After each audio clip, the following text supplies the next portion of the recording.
à tous, ici Manganim Fan. On se retrouve aujourd'hui pour une nouvelle manga review.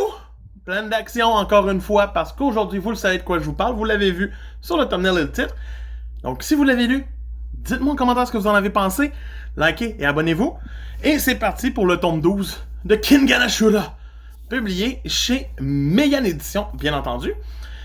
Un gros tome encore une fois, plein d'action, qui est vraiment le fun.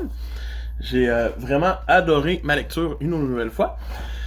On a le droit à 2 combats, mais le 3e serait déjà terminé, aussi teasé à la toute fin. Donc, on démarre ça avec le combat de Rito contre un karatéka, un expert qui ne bouge pas et qui ne démarre pas et qui est barbu. Donc, Rito va faire toutes ses techniques. C'est vraiment, encore une fois, totalement stylé à regarder aller dans les dessins, dans la mise en scène. Et éventuellement, le maître va finir par faire « Ah, tu m'as fait saigner. Ok. Maintenant, je te mets à terre. » Et le combat va être plié. J'ai pas besoin de vous le dire. Vous le savez déjà qui a gagné.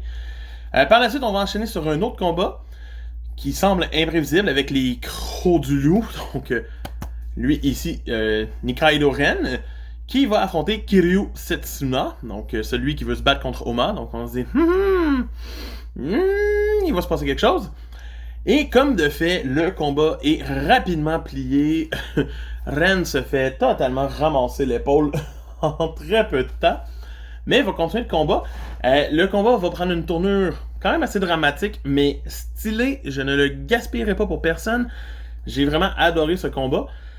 Et par la suite, on va prendre avec, bien sûr, nos industries Nogi, qui vont envoyer leurs champions se battre contre un caméléon, donc la personne aux 1000 visages qui peut prendre les techniques de n'importe qui.